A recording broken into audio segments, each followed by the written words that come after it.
An anthology of readings of Almighty God's words.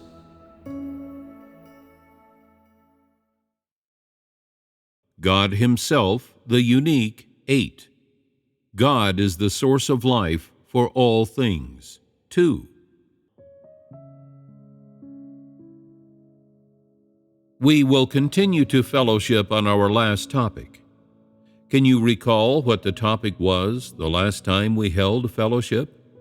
God is the source of life for all things. Is this topic, God is the source of life for all things, a topic that feels very distant to you? Or do you already have a rough concept of it in your hearts? Can someone talk for a moment about what the focal point of our last fellowship on this topic was? Through God's creation of all things, I see that He nurtures all things and nurtures mankind.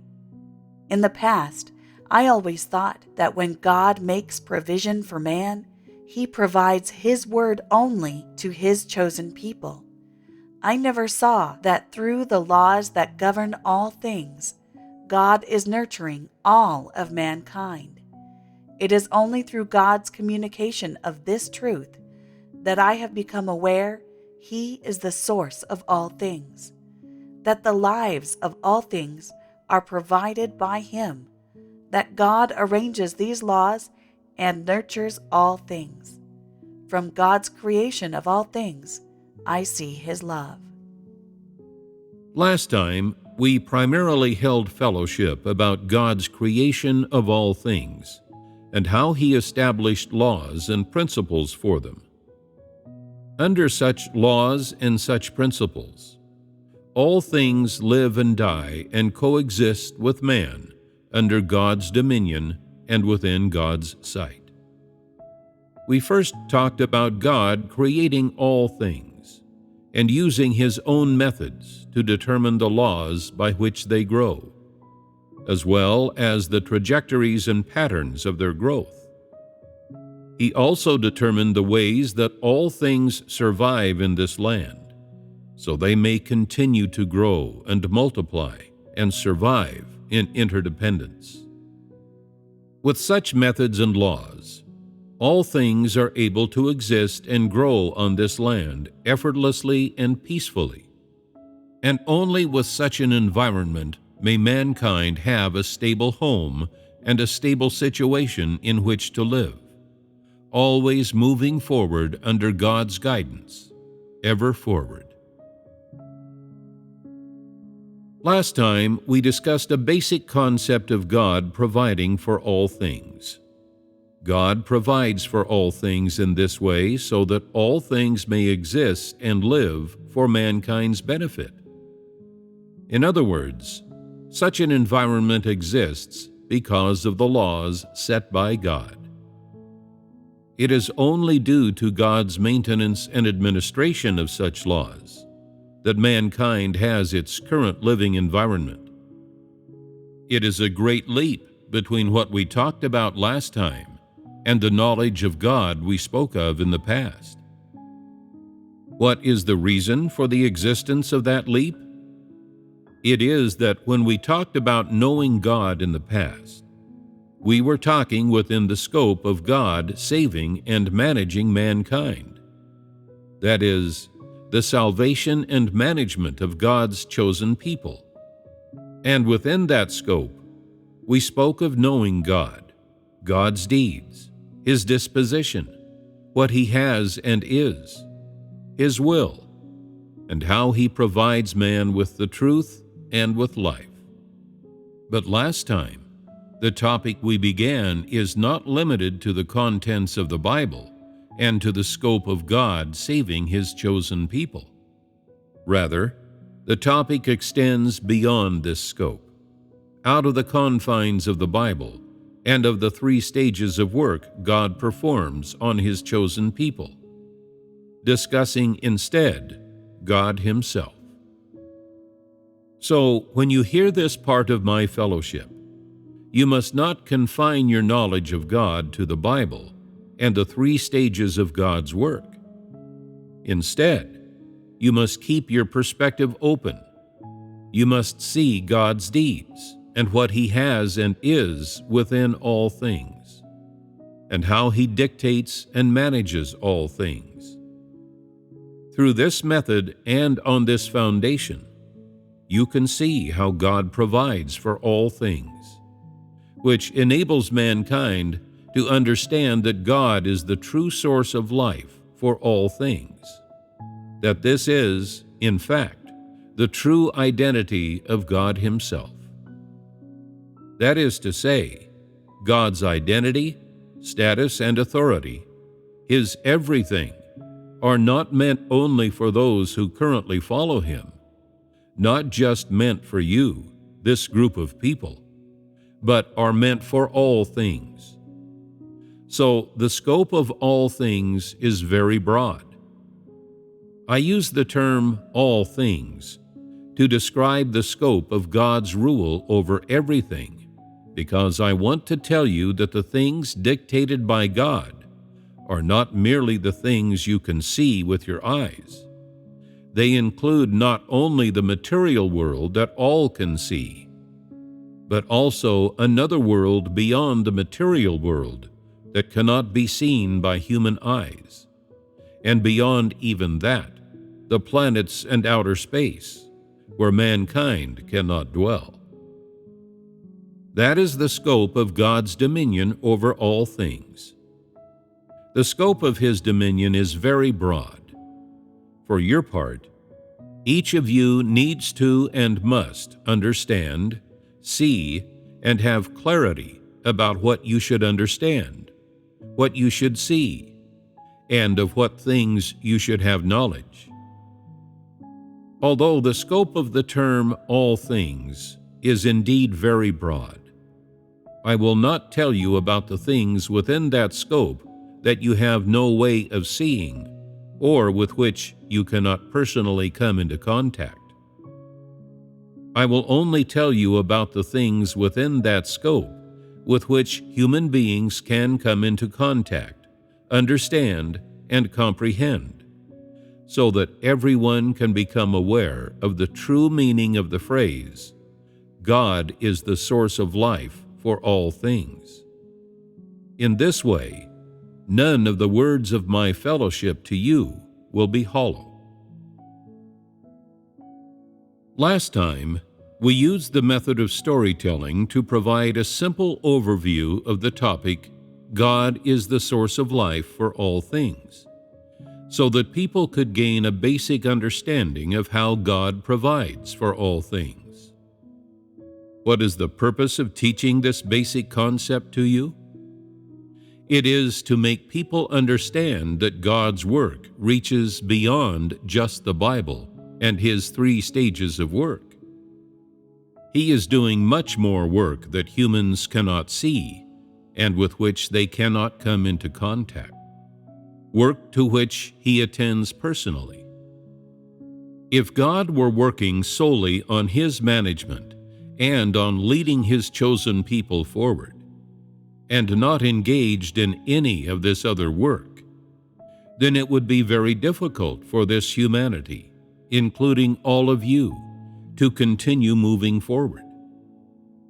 This humanity and this world would be unable to continue developing. Therein lies the importance of the phrase, God is the source of life for all things, which is the subject of the fellowship I will hold with you today. The basic environment for life that God creates for mankind.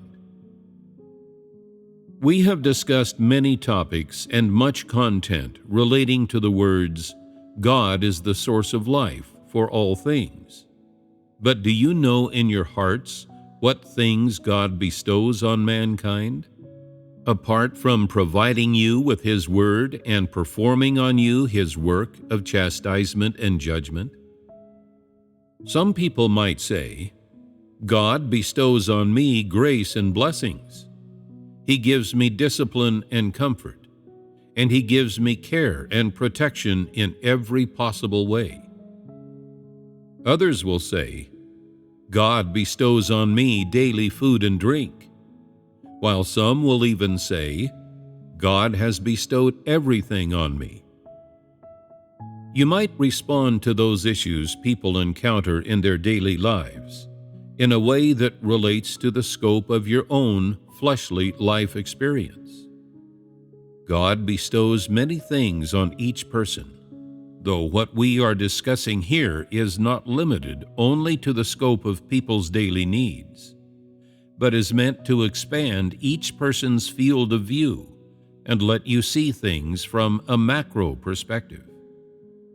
Since God is the source of life for all things, how does He maintain the life of all things? In other words, what does God give to all things of His creation to maintain their existence and the laws underpinning it, so that they may continue to exist? That is the main point of our discussion today. Do you understand what I have said? This topic might be very unfamiliar to you, but I will not talk about any doctrines that are too profound. I will strive to make sure you can listen to my words and gain understanding from them. You need not feel any burden. All you have to do is listen carefully. However, at this point, I must emphasize once more. What is the topic I am speaking about? Tell me. God is the source of life for all things. How then does God provide for all things? What does He provide to all things so it can be said that God is the source of life for all things? Do you have any concepts or thoughts about this? It seems I am discussing a topic that is almost completely unknown to you, in your hearts and in your minds. But I hope you can connect this topic and what I will say to God's deeds, rather than to any knowledge, human culture, or research.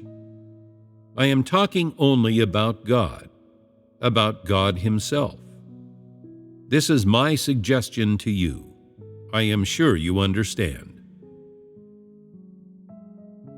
God has bestowed many things on mankind. I will begin by talking about what people can see, that is, what they can feel. These are things people can accept and understand in their hearts. So first, let us begin by talking about what God has provided to mankind with a discussion of the material world. 1. Air. First, God created air so that man may breathe. Air is a substance with which humans can make daily contact, and it is a thing on which humans rely from moment to moment, even as they sleep. The air that God created is monumentally important for humankind. It is essential to their every breath and to life itself. This substance, which can only be felt but not seen, was God's first gift to all the things of His creation. But after creating air, did God stop, considering His work finished? Or did He consider how dense air would be? Did He consider what air would contain? What was God thinking when He made air? Why did God make air? And what was His reasoning? Humans need air. They need to breathe. Firstly, the density of air should be fit for human lungs. Does anyone know the density of air? In truth, there is no particular need for people to know the answer to this question in terms of numbers or data. And indeed, it is quite unnecessary to know the answer. It is perfectly adequate to have only a general idea. God made air with a density that would be most suitable for human lungs to breathe. That is, He made air so that it may readily enter human bodies through their breath, and so that it will not do harm to the body as it breathes. These were God's considerations when He made air. Next, we will talk about what air contains. Its contents are not poisonous to humans and will not damage the lungs or any part of the body. God had to consider all of this.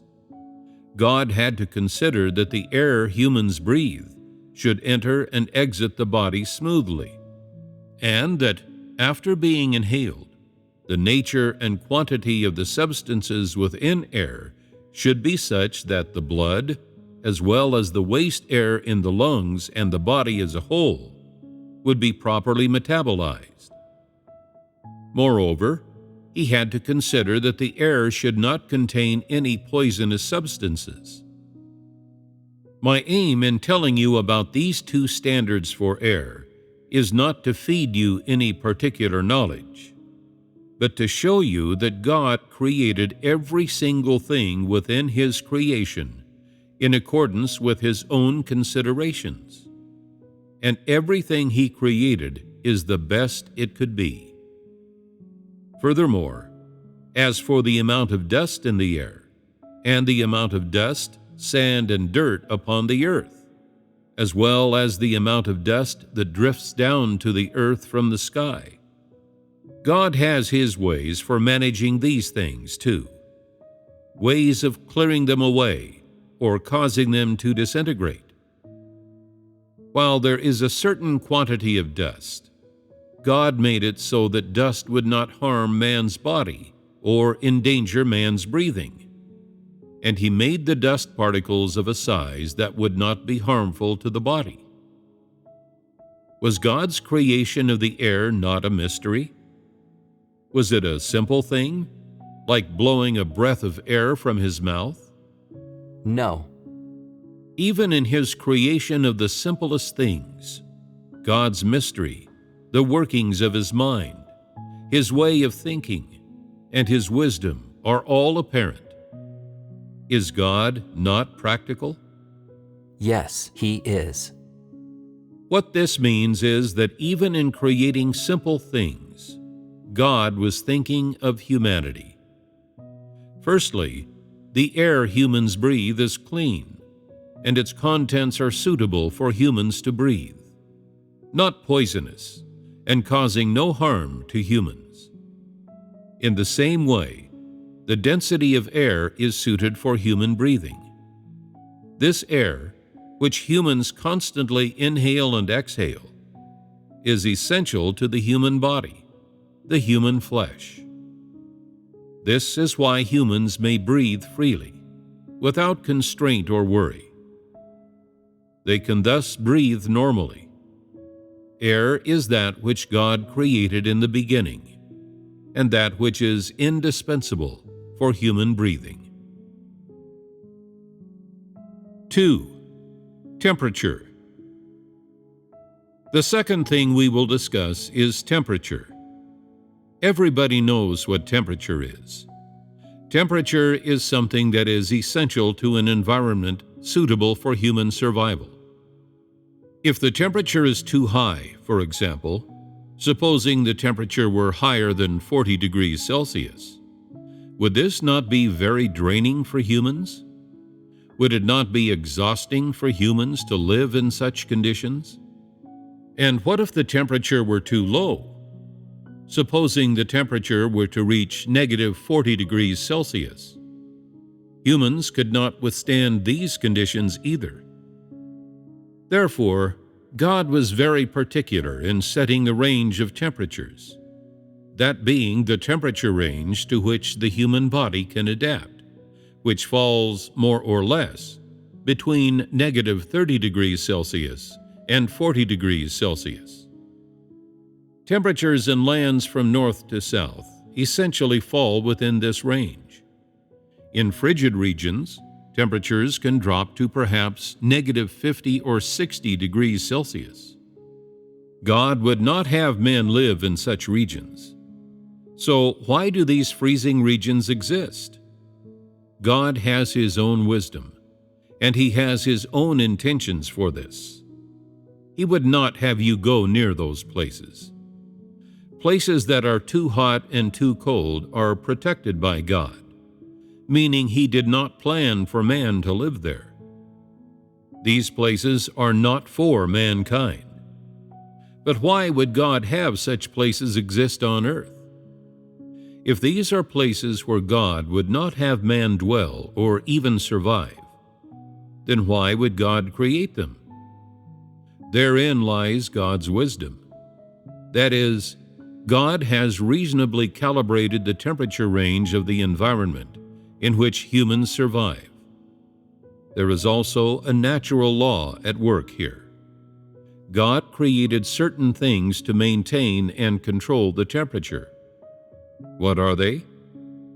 First, the sun can bring people warmth. But are people able to endure this warmth when it is too great? Is there anyone who dares approach the sun? Is there any scientific instrument on earth that can approach the sun? No. Why not? The sun is too hot. Anything that comes too close will melt. Therefore, God worked specifically to set the sun's height above mankind and its distance from him in accordance with His meticulous calculations and with His standards. Then there are the Earth's two poles, south and north. These regions are entirely frozen and glacial. Can mankind live in glacial regions? Are such places suited to human survival? No, so people do not go to these places. Since people do not go to the south and north poles, their glaciers are preserved and are able to serve their purpose, which is to control temperature. You understand, yes? If there were no South Pole and no North Pole, then the sun's constant heat would cause the people on the earth to perish. But does God keep the temperature within a range suited to human survival through these two things alone? No. There are also all sorts of living things, such as the grass in the fields, the various types of trees, and all kinds of plants in the forests that absorb the sun's heat and, in doing so, neutralize the sun's thermal energy in a way that regulates the temperature of the environment in which mankind lives.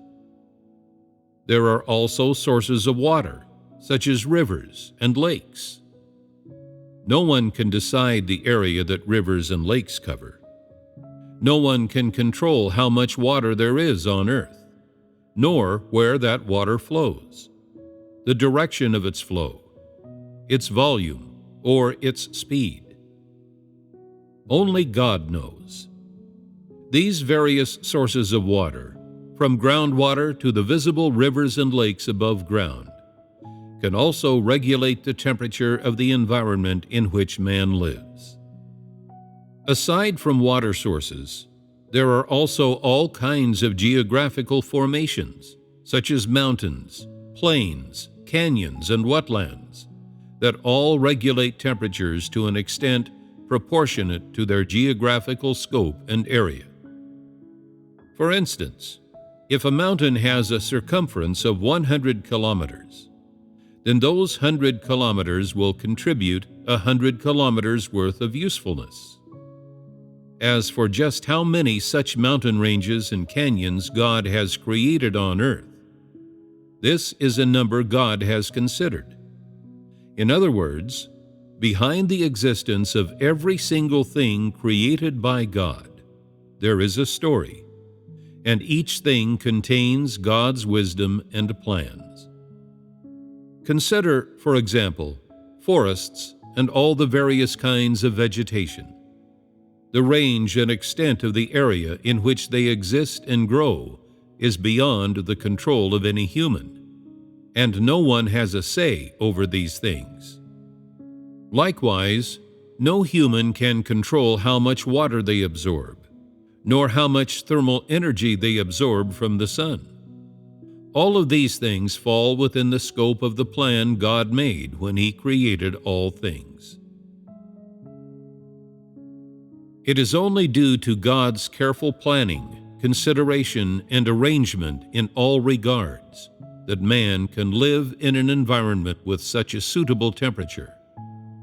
Therefore, every single thing man sees with his eyes, such as the sun, the south and north poles that people so often hear about, as well as the various living things on and below the ground and in the water, and the amount of space covered by forests and other sorts of vegetation, and water sources, various bodies of water, quantities of seawater and freshwater, and different geographical environments. These are all things God uses to maintain normal temperatures for man's survival. This is absolute. It is only because God has thought deeply about all of this that man is able to live in an environment with such suitable temperatures. It must be neither too cold nor too hot. Places that are too hot, where temperatures exceed what the human body can adapt to, are certainly not put aside for you by God. Places that are too cold, where temperatures are too low, where, after arriving there, humans would thoroughly freeze in just a few minutes, such that they cannot speak, their brains freeze, they are unable to think, and soon they suffer asphyxiation. Such places are also not set aside by God for mankind.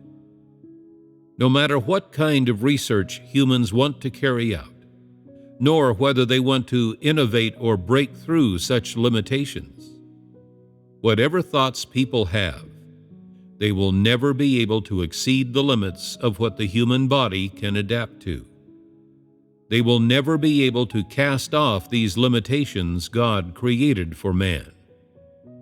This is because God created human beings, and God knows best what temperatures the human body can adapt to. But humans themselves do not know. Why do I say humans do not know? What foolish things have humans done? Have many people not constantly attempted to challenge the North and South Poles? Such people have always wanted to go to those places to occupy the land, so they can put down roots there. It would be an act of absurdity. Even if you have thoroughly researched the poles, then what? Even if you can adapt to the temperatures and are able to live there, would it benefit mankind in any way if you were to improve the current environment for life of the South and North Poles? Mankind has an environment in which it can survive, yet men do not remain there quietly and amenably, but instead insist on venturing to places where they cannot survive. What is the meaning of this? They have grown bored and impatient with life in this suitable temperature, and have enjoyed too many blessings. Besides, this regular environment for life has been almost completely destroyed by mankind. So now they think they might as well go to the South Pole and the North Pole to do more damage or pursue some sort of cause, that they can find some way of blazing a new trail. Is this not foolish? That is to say, under the leadership of their forebear Satan, this mankind continues to do one absurd thing after another, recklessly and wantonly destroying the beautiful home God created for them. This is the doing of Satan. Further, seeing that mankind's survival on earth is somewhat imperiled, many people seek ways to visit the moon, wanting to establish a way to survive there. But ultimately, the moon lacks oxygen. Can human beings survive without oxygen? Since the moon lacks oxygen, it is not a place where man can stay, yet man persists in his desire to go there. What should this behavior be called? It is also self-destruction, is it not? The moon is a place without air, and its temperature is not suitable for human survival. Therefore, it is not a place put aside by God for man. Our topic just now, temperature, is something people encounter in their daily lives. Temperature is something all human bodies can sense, but no one thinks about how temperature came about, or who is in charge of it and controls it such that it is suitable for human survival. This is what we are learning now. Is God's wisdom within this? Is God's action within this? Yes. Considering that God created an environment with a temperature suitable for human survival, is this one of the ways in which God provides for all things? It is. 3. Sound. What is the third thing? It is also something that is an essential part of the normal environment of human existence, something for which God had to make arrangements when He created all things. It is very important to God and to each and every human being. If God had not taken care of this thing, it would have greatly interfered with the survival of mankind, meaning it would have had such a significant impact on the life of man and his fleshly body that mankind would not have been able to survive in such an environment. It could be said that no living thing could have survived in such an environment. So, what is this thing I speak of? I am speaking about sound. God created everything, and everything lives within God's hands. All of the things of God's creation are living and turning in constant motion within His sight. What I mean by this is that each thing God created has value and meaning in its existence. That is, there is something essential about the existence of each and everything. In God's eyes, each thing is alive, and since all things are alive, each of them produces sound. For instance, the earth is constantly turning. The sun is constantly turning, and the moon, too, is constantly turning. As all things propagate, develop, and move, they are constantly emitting sound. All of the things of God's creation that exist on earth are in constant propagation, development, and motion. For example, the bases of mountains are moving and shifting, and all the living things in the depths of the seas are swimming and moving about. This means that these living things, all things in the sight of God, are in constant, regular motion in accordance with established patterns. So what is it that is brought into being by all of these things that propagate and develop in darkness and move in secrecy?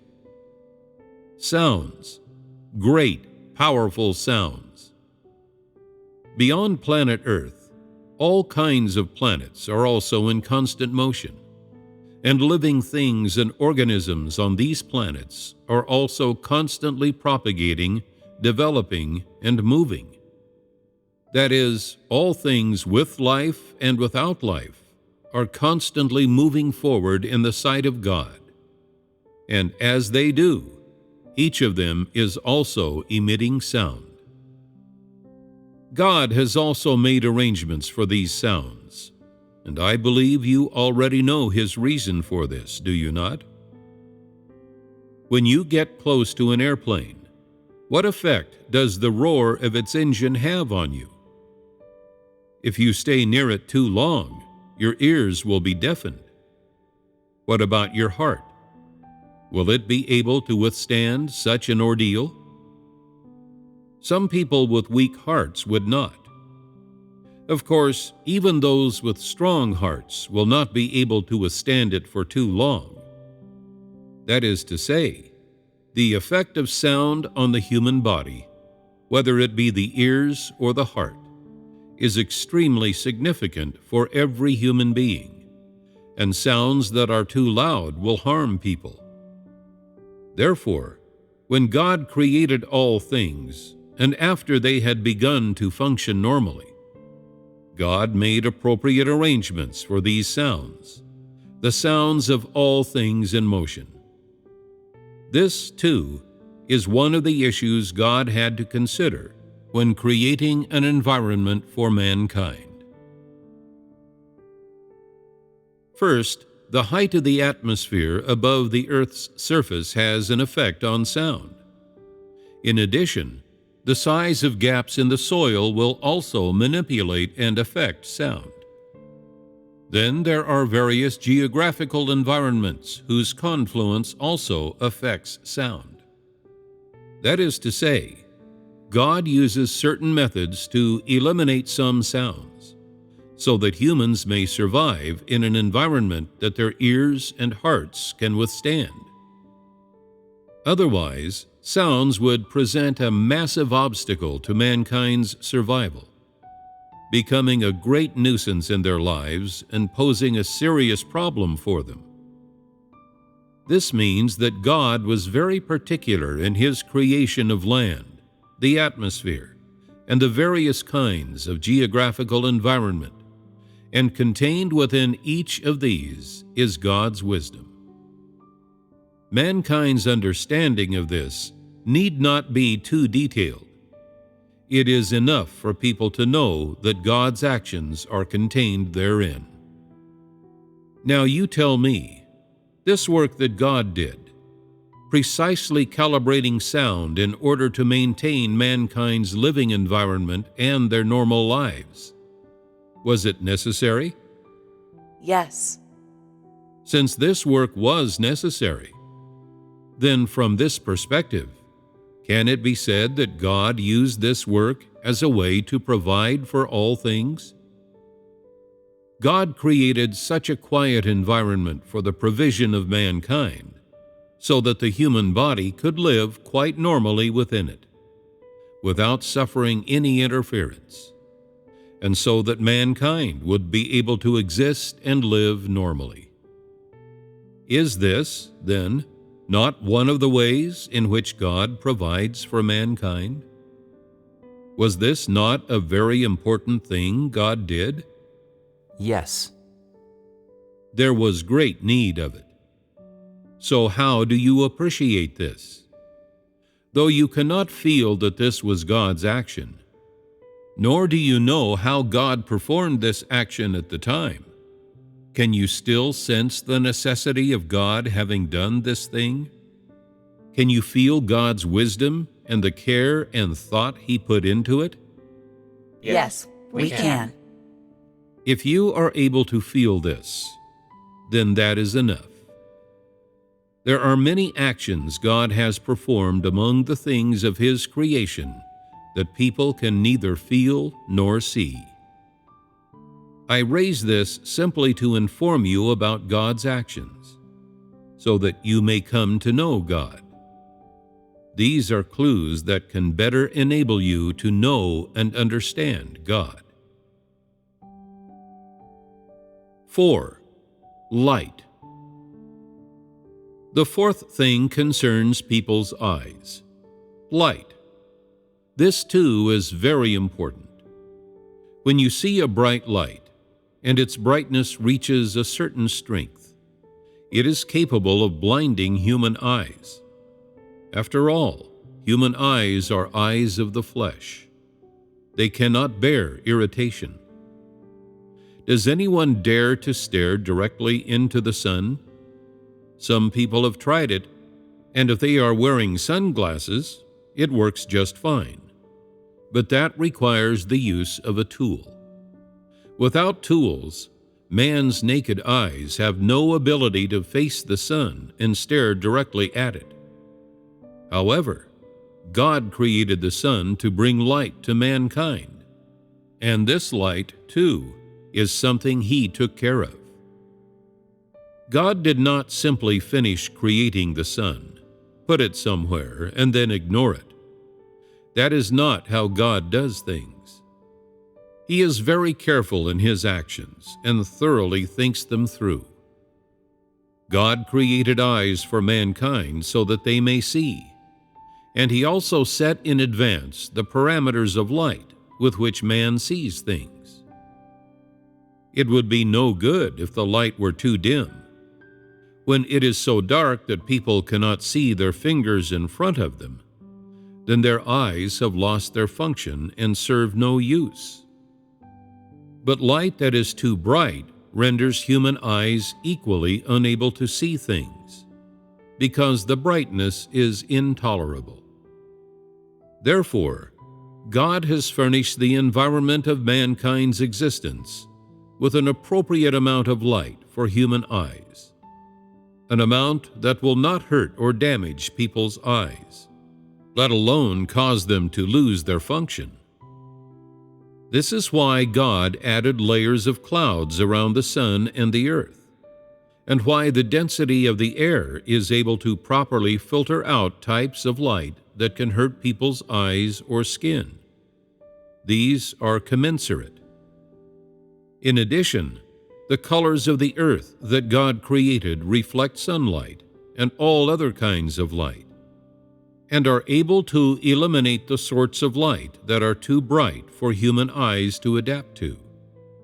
Thus, people are able to walk outside and lead their lives without needing constantly to wear very dark sunglasses.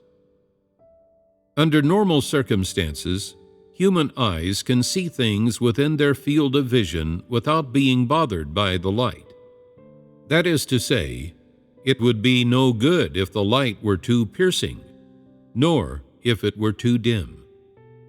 If it were too dim, people's eyes would be damaged and, after brief use, ruined. If it were too bright, people's eyes would be unable to withstand it. This very light that people have must be suitable for human eyes to see, and God has, through various methods, minimized the damage caused to human eyes by light. And though this light may benefit or afflict human eyes, it suffices to let people reach the end of their lives while maintaining use of their eyes. Was God not thorough in considering this? Yet the devil, Satan, acts without such considerations ever passing through its mind. With Satan, the light is always either too bright or too dim. This is how Satan acts.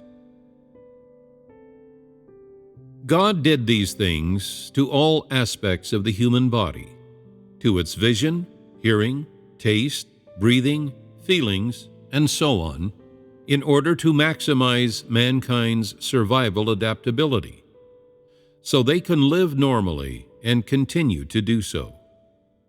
In other words, the current environment for life, created by God, is the environment most suitable and beneficial for the survival of mankind. Some people may think that this does not matter a great deal, that it is all a very ordinary thing. Sound, light, and air are things that people feel are their birthright, which they have enjoyed from the moment they were born. But behind these things that you are able to enjoy, God has been at work. This is something humans need to understand, something they need to know. No matter if you feel there is no need to understand these things or to know them. In short, when God created them, He gave much thought to them. He had a plan. He had certain ideas. He did not frivolously or simply put mankind into such an environment for life without giving the matter a second thought. You may think I have spoken too grandly about each of these small things, but in my view, each thing that God provided for mankind is necessary for the survival of humanity. There is God's action in this. 5. Airflow. What is the fifth thing? This thing is closely related to each day of every person's life. So close is its relation to human life that the human body could not live in this material world without it. This thing is airflow. Perhaps anyone could understand the noun airflow, having just heard it. So, what is airflow? You could say that airflow is simply the flowing movement of air. Airflow is a wind that the human eye cannot see. It is also one way in which gases move. Yet, in this talk, to what does airflow primarily refer? As soon as I say it, you will understand. The earth carries the mountains, the seas, and all the things of creation as it turns. And when it turns with speed. Though you do not feel any of this spinning, the rotation of the earth exists nonetheless. What does its rotation engender? When you run, does wind not arise and rush past your ears?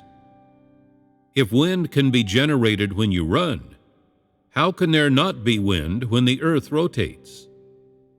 When the earth rotates, all things are in motion.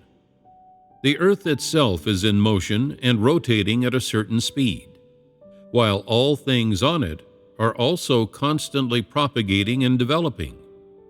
Therefore, movement at a certain speed will naturally give rise to airflow. This is what I mean by airflow. Does this airflow not affect the human body to a certain extent? Consider typhoons.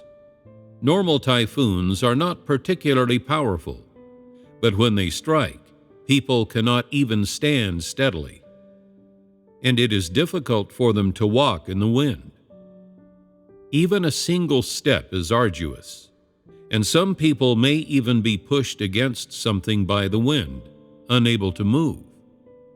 This is one of the ways airflow can affect mankind. If the entire earth were covered in plains, then, when the earth and all things rotated, the human body would be entirely unable to withstand the airflow thereby generated. It would be extremely difficult to respond to such a situation.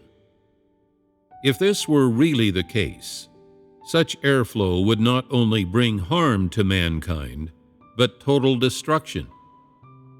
Humans would be unable to survive in such an environment. This is why God made different geographical environments to resolve such airflows.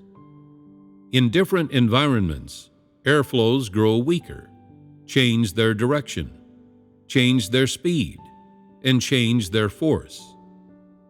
That is why people can see different geographical features, such as mountains, great mountain ranges, plains, hills, basins, valleys, plateaus, and great rivers.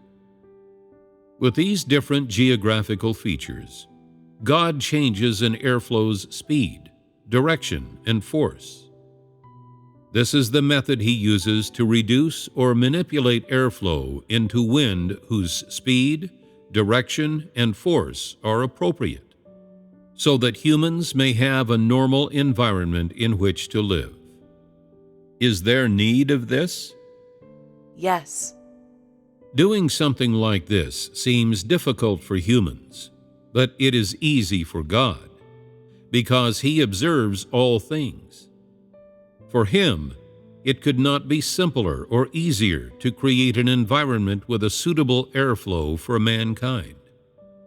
Therefore, in such an environment created by God, each thing within all of his creation is indispensable. There is value and necessity in the existence of each and everything. However, this principle is not understood by Satan or by mankind who has been corrupted. They continue destroying and developing and exploiting, with vain dreams of turning mountains into flat land, filling in canyons, and building skyscrapers on flat land to create concrete jungles. It is God's hope that mankind can live happily, grow happily, and spend each day happily in this most suitable environment, which He has prepared for them.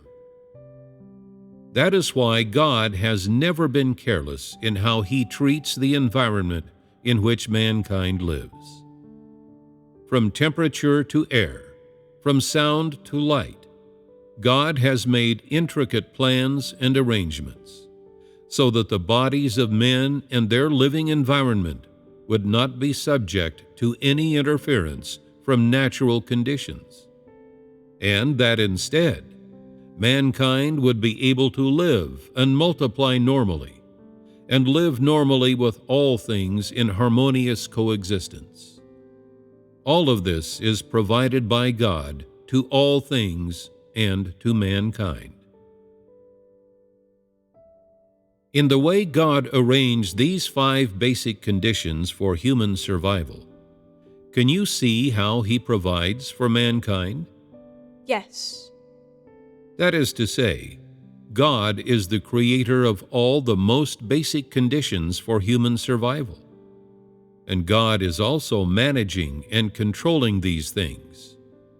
Even now, after thousands of years of human existence, God is still continuously making alterations to their living environment, providing them the best and most suitable environment so that their lives can be maintained in a regular way. For how long can such a situation be maintained? In other words, how long will God continue providing such an environment? It will last until God fully completes His management work. Then, God will change mankind's living environment. It might be that He will make these changes with the same methods, or it might be with different methods. But what people must now know is that God is continuously providing for mankind's needs, managing the environment in which mankind lives, and preserving, protecting, and maintaining that environment. With such an environment, God's chosen people are able to live in a regular manner and accept God's salvation and chastisement and judgment. All things continue to survive because of God's sovereignty, and all mankind continues moving forward because of such provisions from God. Has this last part of our fellowship brought you any new thoughts? Have you now become aware of the greatest difference between God and mankind? Ultimately, who is the master of all things? Is it man? No. Then what is the difference between how God and humans treat all creation? God rules over and arranges all things while man enjoys them. Do you agree with this? The greatest difference between God and mankind is that God rules over and provides for all creation. He is the source of everything. And while God provides for all creation, mankind enjoys it. That is to say, man enjoys all the things of creation when he accepts the life that God bestows on all things. God is the master, and mankind enjoys the fruits of God's creation of all things. What, then, from the perspective of all the things of God's creation, is the difference between God and mankind? God can see clearly the laws of how all things grow, and He controls and dominates these laws. That is, all things are within God's sight and within the scope of His scrutiny. Can mankind see all things? What mankind can see is limited to what is directly in front of them. If you climb a mountain, then what you see is just that mountain. You cannot see what is on the other side of the mountain. If you go to the shore, then what you see is just one side of the ocean, and you cannot know what the other side of the ocean is like. If you go into a forest, you can see the vegetation in front of you and around you, but you cannot see what lies farther ahead. Humans cannot see places that are higher, farther, deeper. All that they can see is what is directly in front of them, within their field of vision. Even if humans know the law that dictates the 4 seasons of the year, or the laws of how all things grow, they are still unable to manage or dictate all things. Yet the way God sees all of creation is just as He would see a machine that He built Himself. He is deeply familiar with every component and every connection, what their principles are, what their patterns are, and what their purposes are. God knows all of this with the highest degree of clarity. Hence, God is God, and man is man.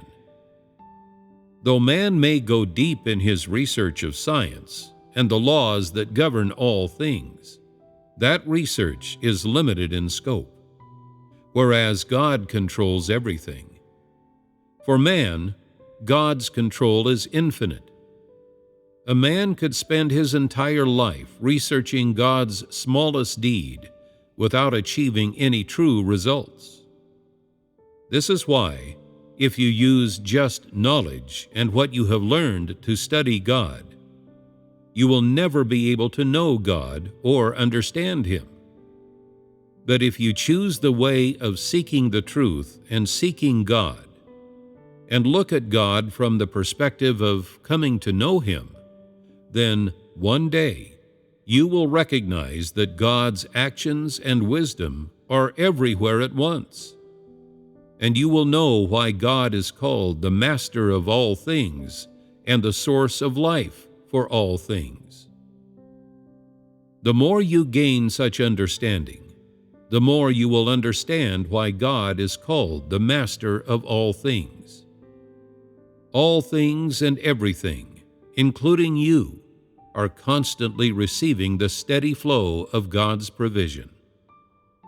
You will also be able to clearly sense that in this world and among this mankind, there is no one apart from God who could have the ability and the essence with which He rules over, manages, and maintains the existence of all things. When you arrive at this understanding, you will truly recognize that God is your God. When you reach this point, you will have truly accepted God and allowed Him to be your God and your Master. When you have obtained such an understanding and your life has reached such a point, God will no longer test you and judge you, nor will He make any demands of you, because you will understand God, will know His heart, and will have truly accepted God in your heart.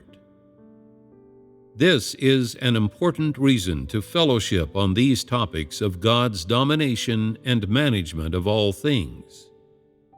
Doing so is meant to give people more knowledge and understanding, not merely to have you acknowledge, but to have you know and understand God's actions in a more practical way.